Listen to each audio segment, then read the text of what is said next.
பிள்ளை பாடசாலைக்கு வராவிட்டால் பெற்றோருக்கு SMS அனுப்பப்படும் எனவும், எந்தவொரு பிள்ளையும் தரம் 13 நிறைவு செய்யாது பாடசாலையை விட்டு வெளியேற இடம் கொடுக்க மாட்டோம் எனவும், வீட்டில் ஒரு பிள்ளை கல்வி கற்றால் முழு குடும்பமே கரை சேரும் எனவும் ஜனாதிபதி அனுரகுமார திசாநாயக்க தெரிவித்தார். நிகழ்வொன்றில் இதனை தெரிவித்த அவர், දරුව පාසලට ආවේ නැත්නම් දෙමව්පියන්ට SMS පණිවිඩයක් කරන දරුව පාසලට ආවේ නැහැ. ඒ වගේම අපි අපේක්ෂා කරන ප්‍රාදේශීය ලේකම් මට්ටමින් යන නිලධාරි කණ්ඩායම පත් කරන්න. දරුව පාසලට ආවේ නැත්නම් නිලධාරි මහත්මයාට යන මේ දරුව පාසලට ආවේ නැහැ. දවස් 2-3ක් එක දිගට ආවේ නැත්නම් ඒ දරුවට මොකද උනේ කියලා බලන්න. නැවත ඒ දරුව පාසල් ගෙනියන්න. එක දරුවෙක්වත් අවුරුදු 13 අධ්‍යාපනයෙන් තොරව පාසලෙන් එළියට වැටෙන්න බෑ. ඒක අපේ අපේක්ෂාව. ஒரு பிள்ளை தொடர்ச்சியாக 2 அல்லது 3 நாட்கள் பாடசாலைக்கு வரவில்லை என்றால் அந்த பிள்ளைக்கு என்ன நடந்தது என்பதை அந்த அதிகாரிகள் விசாரிக்க வேண்டும். 13 ஆண்டுகள் கல்வி கற்காமல் ஒரு பிள்ளை கூட பாடசாலையை விட்டு வெளியேற முடியாது. அதுவே எமது எதிர்பார்ப்பு. மேலும் கல்வி மறுசீரமைப்புகளில் பல முக்கியமான விடயங்களை நாங்கள் அடையாளம் கண்டுள்ளோம். பாடத்திட்டத்தின் பழைய தன்மையை நவீன உலகின் புதிய அறிவுடன் இணைத்து கல்வியில் ஒரு புதிய மாற்றத்தை கொண்டுவர நாங்கள் திட்டமிட்டுள்ளோம். அதன் போது 1 முதல் 5, 6 முதல் 9, 9 முதல் 11, 11 முதல் 13 என்ற 4 பிரிவுகளின் கீழ் செயற்பட உள்ளோம். அந்த 4 பிரிவுகளுக்குள் தொடர்ச்சி உள்ளது. இந்த கல்வி மறுசீரமைப்பின் கீழ் 2032 ஆண்டு முதல் பிள்ளைகளின் கல்வி அறிவு உருவாகும் என்று நாங்கள் எதிர்பார்க்கின்றோம். அதன்படி 2032 ஆண்டுக்குள் நாடு முழுவதும் மிகவும் அங்கீகரிக்கப்பட்ட தொழிற்பயிற்சி மையங்கள் நிறுவப்படும். இதற்காக சட்டத்தில் திருத்தம் செய்யவும், விரிவுரையாளர்களின் சம்பளத்தை அதிகரிக்கவும், தேவையான உபகரணங்களை வழங்கவும் திட்டமிட்டுள்ளோம். முதல் முறையாக தொழிற்பயிற்சி கல்விக்காக 800 மில்லியன் ரூபாய் ஒதுக்கியுள்ளோம். இதற்கிடையில் எந்த நேரத்திலும் ஏதாவது செய்ய காத்திருக்கின்றவர்கள் சிலர் இருந்தனர். அவர்கள் மிகவும் தவறான கருத்துக்களை உருவாக்க தொடங்கியுள்ளனர். வீதி அமைக்கும் போது அப்படி செய்தால் வீதியை அமைப்போம், அது அகற்றப்படாது. ஆனால் இது பிள்ளைகளின் கல்வி தொடர்பாக எடுக்கப்பட்ட முடிவு என்பதால் ஒரு குறிப்பிட்ட குழுவினரிடையே சந்தேகங்களை வைத்து இதை முன்னோக்கி எடுத்துச் செல்ல முடியாது. எனவே அடுத்த ஆண்டு 6ஆம் ஆண்டு தொடர்பான மறுசீரமைப்புகளை மேற்கொள்ள முடிவு செய்யப்பட்டுள்ளது. இதற்கு பெற்றோரின் முழு நம்பிக்கை தேவை. எனவே பொதுமக்களின் முழு நம்பிக்கையுடன் இதை செயல்படுத்துவதே எமது எதிர்பார்ப்பு. 1ஆம் தரத்திற்கான புதிய கல்வி மறுசீரமைப்புகள் 29ஆம் தேதி ஆரம்பிக்கப்படும். 6ஆம் ஆண்டு தொடர்பான மறுசீரமைப்புகள் அடுத்த ஆண்டுக்கு ஒத்திவைக்கப்பட்டுள்ளன. மேலும் அதற்கான ஒரு பாரிய திட்டம் தயாரிக்கப்பட்டுள்ளதுடன் இதில் தேவையான விழிப்புணர்வு ஏற்படுத்துதல் மற்றும் பெற்றோருடனான சந்திப்புகள் உள்ளடங்கும். நமக்கு கருணை உள்ள நல்ல பிரஜை தேவை. உலகை வெல்லக்கூடிய ஒரு பிரஜை அவசியம். மேலும் தனது குடும்பத்தை கட்டியெழுப்பக்கூடிய பிள்ளை நமக்கு தேவை. வறுமை என்பதுதான் பெரும் கல்வியின் அளவை பொறுத்து தீர்மானிக்கப்படுகின்றது. எனவே இந்த கல்வி சீர்திருத்தங்களின் நோக்கங்களில் ஒன்று கிராமப்புற மக்களை வறுமையிலிருந்து விடுவிப்பதாகும். கல்வியில் ஒரு மாற்றத்தை ஏற்படுத்தும் சகாப்தம் நமக்கு தேவை. கிராமப்புற மக்களை சுழற்சி வறுமையிலிருந்து விடுவிப்பதற்கான முக்கிய வழி கல்விதான். அதனால் நாங்கள் கல்வியில் அதிக கவனம் செலுத்தியுள்ளோம். 38,000 மாணவர்கள் காப்போத சாதாரணதர பரீட்சையை எதிர்கொள்ள முன்பே பாடசாலையை விட்டு வெளியேறுகின்றார்கள். சிறைச்சாலைகளில் உள்ளவர்களில் சுமார் 74% பேர் 10ஆம் வகுப்பு வரை கல்வி கற்காதவர்கள். அவர்கள் குற்றங்கள் மற்றும் போதைப் பொருட்களில் தொடர்புபட்டுள்ளனர். எனவே சாதாரணதர பரீட்சைக்கு முன்பே பாடசாலையை விட்டு வெளியேறுவதை நிறுத்த வேண்டும். சாதாரணதர பரீட்சைக்கு பிறகு அவர்களில் பெரும்பாலானோர் பாடசாலையை விட்டு வெளியேறுகிறார்கள். சிலர் காப்போத உயர்தரத்திற்கு தோற்றுகிறார்கள். அதில் சித்தி பெற்ற பிறகு ஒரு குழு பல்கலைக்கழகங்களுக்கு செல்கின்றது. அதுதான் நம் நாட்டின் கல்வி பாதை. ஆனால் நாங்கள் தேர்ந்தெடுத்த கல்வி பாதை அதுவல்ல. ஒவ்வொரு பிள்ளைக்கும் 13 ஆண்டுகள் கட்டாய கல்வியை வழங்குவது அரசாங்கத்தின் பொறுப்பு. இன்று நாங்கள் ஒரு திட்டத்தை தொடங்கியுள்ளோம். பிள்ளை பாடசாலைக்கு வரவில்லை என்றால் பிள்ளை பாடசாலைக்கு வரவில்லை என்று பெற்றோருக்கு குறுஞ்செய்தி அனுப்பப்படும். அதன்படி பிரதேச செயலக மட்டத்தில் அதிகாரிகள் குழு நியமிக்கப்படும்.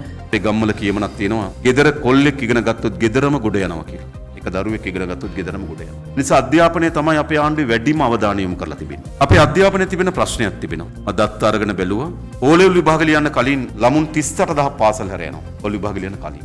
පළවෙනි පන්තියට ඒ කාලේ 3,20,000ක් විතර, දැන් 2,80,000ක් විතර ඇතුල් වෙන්නේ. 3,20,000ක් විතර ඇතුල් වෙනකොට ළමයි 38,000ක් එකකින් ඕලෙවල් ලියන්න කලින් අත්තර යනවා. අපි බන්ධනාගාරගත වූවාගෙන් බැලුවා. ඒකෙන් 74%කට ආසන්න ප්‍රමාණයක් 10 පන්තියට යටින් ඉන්න අය. එනිසා ඒගොල්ලෝ අපරාධ වලට සම්බන්ධ වෙනවා. මද්ද්‍රව්‍ය වලට සම්බන්ධ වෙලා තිබෙනවා. එනිසා මේ O level වලට පෙර පාසල් හැර යන එක නතර කරන්න. ඊළඟ O level වලින් තව විශාල ප්‍රමාණයක් පාසල් හැර යනවා.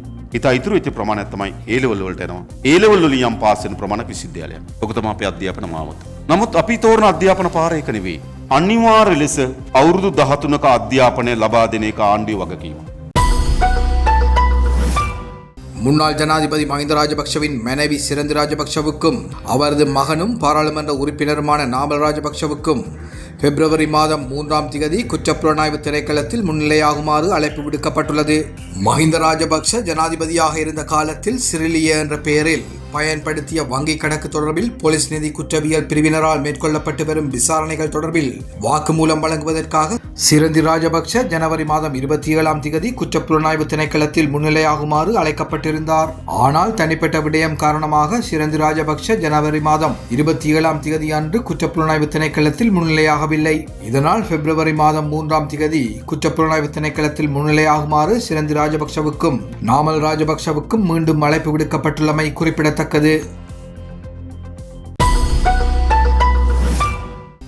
சர்ச்சைக்குரிய கல்வித் தொகுதி தொடர்பில் பயிற்சி அளிக்கப்பட்ட ஆசிரியர்களிடமிருந்து வாக்குமூலங்களை பெற்று அது தொடர்பான விசாரணைகளை விரைவில் முடிக்குமாறு கங்கடவில நீதவான் ருவாந்திகா மாரசிங்க நேற்று குற்றப்புலனாய்வு திணைக்களத்திற்கு உத்தரவிட்டார். விசாரணைகளின் முன்னேற்றம் குறித்து குற்றப்புலனாய்வு திணைக்களம் நீதிமன்றத்திற்கு அறிவித்த போதே இந்த உத்தரவு பிறப்பிக்கப்பட்டது.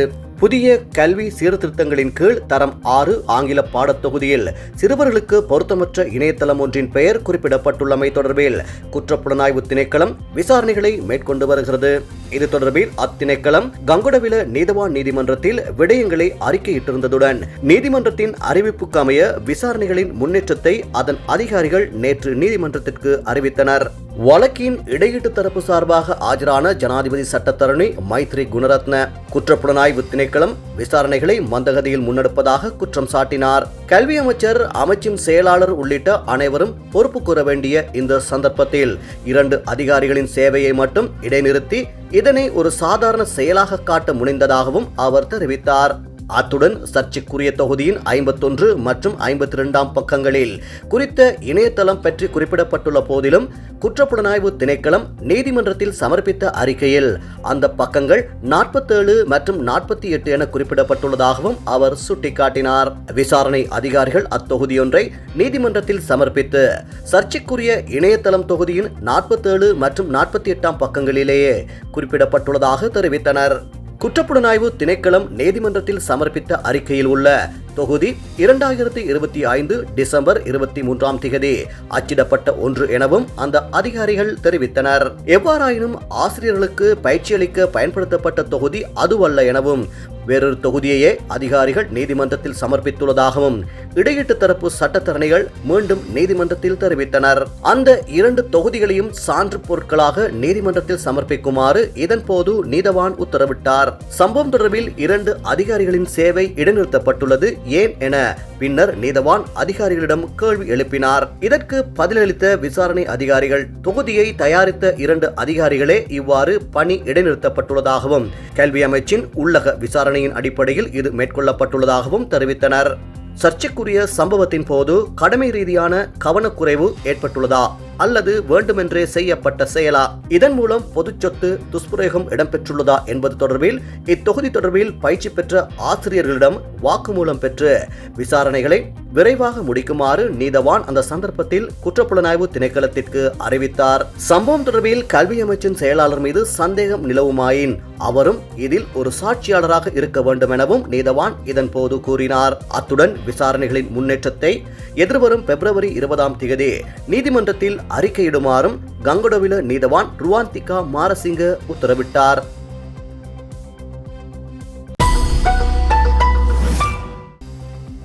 டித்வா சூறாவளியினால் பாதிக்கப்பட்ட குடும்பங்களில் 70% ரூபாய் 50,000 கொடுப்பனவு வழங்கப்பட்டுள்ளதாக பொது நிர்வாக மாகாண சபைகள் மற்றும் உள்ளூராட்சி அமைச்சு அறிவித்துள்ளது. அமைச்சின் செயலாளர் எஸ் ஆலோக பண்டார இதுகுறித்து தெரிவிக்கையில் இதுவரை 1,15,757 பாதிக்கப்பட்ட வீடுகளுக்கு இந்த பணம் சென்றடைந்துள்ளதாக குறிப்பிட்டுள்ளார். பாதிக்கப்பட்ட சிறு வணிகங்கள் மற்றும் கைத்தொழில்களை மீள கட்டியெழுப்புவதற்கும் நிலைநிறுத்துவதற்கும் அரசாங்கம் நட்டையீடு வழங்கும் திட்டத்தை ஆரம்பித்துள்ளது. இதற்கமைய வவுனியாவில் வெள்ளத்தினால் பாதிக்கப்பட்ட 63 சிறு கைத்தொழிலாளர்கள் மற்றும் தொழில் முயற்சியாளர்களுக்கு ரூபாய் 12.6 மில்லியன் நிதி ஒதுக்கப்பட்டுள்ளது. கூட்டுறவு அபிவிருத்தி அமைச்சினால் இந்த நிதி விநியோகம் முன்னெடுக்கப்படுகிறது. இந்த கொடுப்பனவு திட்டமானது சூறாவளியினால் வாழ்வாதாரத்தை இழந்த சிறு தொழில் முயற்சியாளர்களின் பொருளாதார மீட்சிக்கு முக்கிய ஒத்துழைப்பாக அமையும் என எதிர்பார்க்கப்படுகிறது. இதே நேரம் டித்வா புயலினால் பாதிக்கப்பட்ட தொழில்களை மீள கட்டியெழுப்புவதற்கு தேவையான உதவிகளை வழங்க அரசாங்கம் நடவடிக்கை எடுத்துள்ளதாக தொழில்துறை பிரதி அமைச்சர் சதுரங்க அபேசிங்க தெரிவித்துள்ளார். கொழும்பு துறைமுக நகரத்தில் நடைபெற்ற கண்காட்சியொன்றில் கலந்து கொண்டு கருத்து வெளியிட்ட பிரதி அமைச்சர் இந்த அனர்த்தத்தினால் பாதிக்கப்பட்ட தொழிற்சாலைகளுக்கு ஏற்பட்ட முழுமையான நஷ்டத்தை ஈடு செய்வதற்கு அரசாங்கத்திடம் நேரடி பொறிமுறை எதுவும் இல்லை என குறிப்பிட்டார். அங்கு மேலும் கருத்து தெரிவித்த சதுரங்க அபேசிங்க, வீழ்ச்சியடைந்த தொழிற்சாலைகளுக்கு கடன் வசதிகள் மற்றும் கடன் திருப்பிச் செலுத்த கால அவகாசம் உள்ளிட்ட பல்வேறு உதவிகள் வழங்கப்பட்டுள்ளதாக தெரிவித்தார். மீள கட்டியெழுப்ப வேண்டிய தொழிற்சாலைகளுக்காக தொழில்துறை அமைச்சு தலையிட்டுள்ளதுடன் குறிப்பாக சுமார் 200 பாரியளவிலான தொழிற்சாலைகளுடன் நெருக்கமாக செயற்பட்டு வருவதாக அவர் குறிப்பிட்டார். எவ்வாறாயினும் ஏற்பட்ட நஷ்டத்தை முழுமையாக ஈடு செய்யக்கூடிய பொறிமுறை இல்லாததால் காப்புறுதி நிறுவனங்களுக்கு தேவையான ஆலோசனைகளை வழங்குதல், மீள கட்டியெழுப்புவதற்கு தேவையான இயந்திரங்களை பெற்றுக் கொடுக்க தலையிடுதல் போன்ற பணிகளை தொழில்துறை அமைச்சு முன்னெடுத்து வருவதாகவும் பிரதி அமைச்சர் வலியுறுத்தினார். அத்துடன் டித்வா புயலினால் பாதிக்கப்பட்ட தொழிற்சாலைகளில் 95% அதிகமானவை தற்போது மீண்டும் தமது உற்பத்தி நடவடிக்கைகளை ஆரம்பித்துள்ளன என்றும் ஜனவரி மாதமளவில் பெரும்பாலான தொழிற்சாலைகள் இயல்பு நிலைக்கு திரும்பியுள்ளதாகவும் அவர் மேலும் தெரிவித்தார்.